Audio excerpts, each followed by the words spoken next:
প্ৰতিশ্ৰুতি দিছো সৰ্থেবাৰী ৰাজচক্ৰ এলেকাৰ চৰকাৰী ভূমি সত্ৰৰ ভূমি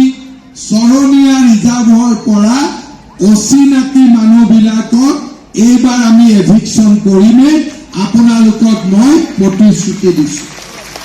শ্ৰদ্ধা ৰাইজ আমাৰ এটা ৰাইজৰ মনত ইচ্ছা আছে যে আমাৰ সৰ্থেবাৰীৰ সমস্যাবিলাক আলোচনা কৰিবলৈ সৰ্থেবাৰীত এখন কেবিনেটৰ মিটিং পাতিব লাগে যাতে কাঁহ পিতলৰ কথাও আমি পাতিব পাৰো আমি ইয়াৰে আলপাজানৰ খনন মথাউৰি সৌন্দৰ্যবৰ্ধন এই বহুবিলাক কথা আমি আলোচনা কৰিব পাৰো চৰকাৰ গঠন হলে প্ৰথম 6 মাহতে আমি সৰ্থেবাৰীত এখন কেবিনেট বৈঠক ইয়াতে আমি পাতিম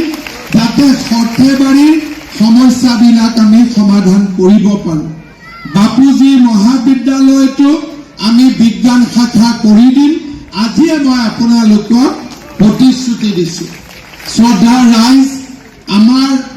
বৰপেটা আৰু সৰ্থেবাৰী দুখন আমাৰ টাউন আছে বৰপেটা সমষ্টিত আপোনালোকক মই প্ৰতিশ্ৰুতি দিছো যে সৰ্থেবাৰীটো চৰকাৰী কাৰ্যালয় আদি আনি সৰ্থেবাৰী চহৰখনকো আমি সুন্দৰ কৰি নিৰ্মাণ কৰি দিম কিমান ধুনীয়া হস্পিটাল হৈ আছে দেখিছে আৰু ভাল ভাল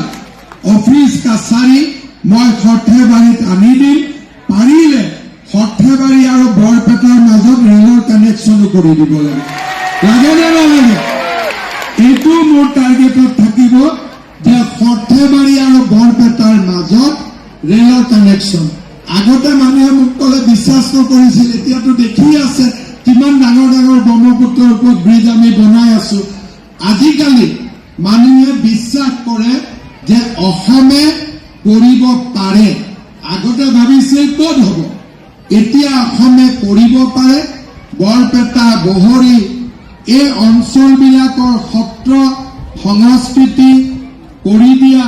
বৰপেটা আমাৰ চহৰ ৰেল লাইনৰ লগত সংযোজিত নাই এই গোটেই বৰপেটা সৰ্থেবাৰীৰ ৰাইজৰ যি দুখ আছিল এইবাৰ আমি দূৰ কৰাৰ বাবে চেষ্টা কৰিম যোৱা 10 বছৰত পৰিৱেশ বেলেগ আছিল আমাৰ কেণ্ডিডেট দীপক এক্টিভ মানুহ জানা মানুহ লগত মই থাকিম আৰু এইবাৰ আমি বৰপেটা সৰ্থেবাৰী বহৰী এই গোটেই অঞ্চলটো কাবাৰ যদি নাম লোৱাও নাই সকলোকে আমি উন্নতিৰ পথলৈকে আগুৱাই লৈ যাম মই বিশেষ কথা ক'ব খোজা নাই আজি সাধাৰণতে ইলেকশ্যনৰ মিটিং 11টাৰ পৰা আৰম্ভ হয় কিন্তু আজি মই অলপ ঘৰলৈকে গৈ অলপ পূজা ঘৰত সদায় বাসন্তী পূজা কৰোঁ সেইকাৰণে মনত এটা ইচ্ছা আছে যে গৈ অষ্টমীৰ সেৱা ল'ব পাৰিলে ভাল ৰাতি আকৌ মঙলদৈলৈকে যাব লাগিব সেইকাৰণে অলপ সোনকালে আপোনালোকক মিটিঙত মতা হ'ল